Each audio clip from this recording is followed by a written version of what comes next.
Hey guys, welcome to a new video. Today we will talk about overclocking and warranty. Yeah, I often get comments of you people underneath my tutorials asking about if you lose the warranty, if you follow my tutorials. And yeah, to keep it short, of course, you lose the warranty if you overclock your system, if you run the components out of spec. But that's not really a problem. We will now take a look on the components like mainboard, memory, CPU and GPU, and then we will discuss on how it's actually in reality. So we will start with the GPU. Yeah, we got a 980 Ti from Asus here, and of course, in theory, if you overclock the GPU, you will lose the warranty. However, if you don't modify the card, if you keep it on stock, like the physical status, then usually you don't lose warranty.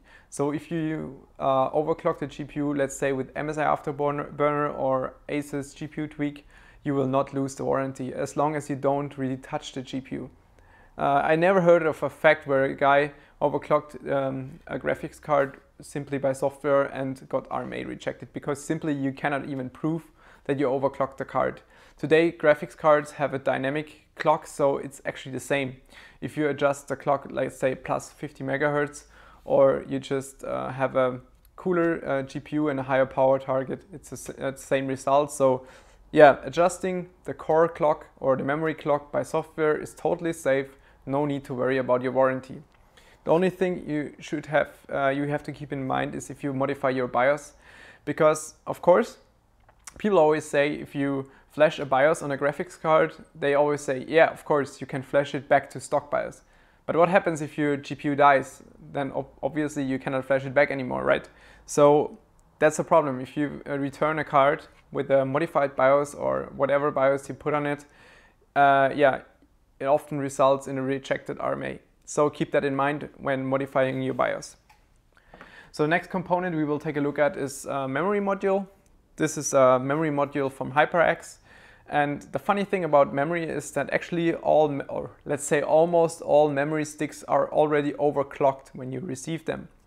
The reason for this is that usually those manufacturers like HyperX or Corsair or yeah, other like G-Skill, they just buy the chips at other manufacturers like Samsung, Elpida, or yeah, and they usually buy them for a specific clock. Let's say 2133 megahertz for DDR4. They buy maybe 20,000 chips, and then they will test what clocks they are capable of running.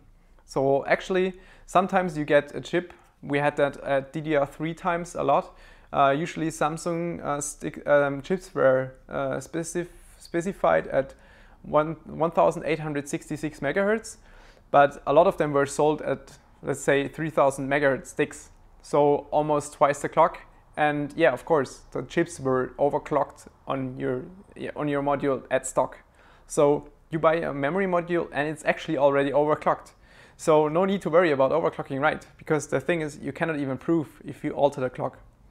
The chip will just run at a different setting, but the result is the same. So if you clock your memory, usually it doesn't even cause any trouble like damages to the hardware. Usually you just run into stability issues. So yeah, memory overclocking is fine. No need to worry about warranty as long as you don't modify anything like take off the heat spreader. Now we'll take a look at a CPU.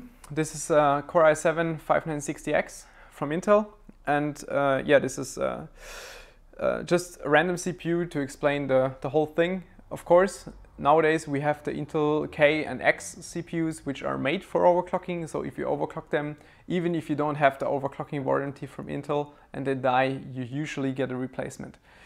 The only thing you have to keep in mind is that you also should not alter or modify anything physical. So if you lap your chip or if you swap the thermal paste by deleting, usually this results in a void warranty, and I would not advise to return such a chip, of course.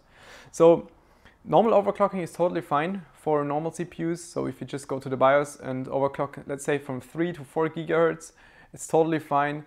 You only lose the warranty in theory, but practically, if you would return the chip, you would get a replacement. The last component we will talk about is a mainboard, just a random one. Yeah, mainboards, it doesn't matter if you overclock them. Basically, if you overclock your CPU, you're not overclocking the mainboard, you're overclocking the CPU itself. Same goes for the memory or for the GPU. The only thing you have to worry about using mainboards is if you use a special, like a beta BIOS or something which is not official.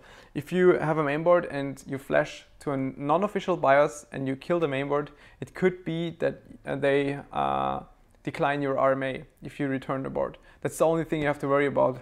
Everything else is totally fine using mainboards like overclocking. Alright, so that's it for now. If you have any questions about warranty and overclocking, just drop it in the comments. If you want to see more kind of videos like this with explanations, just let me know. And yeah, don't forget to subscribe. Thanks.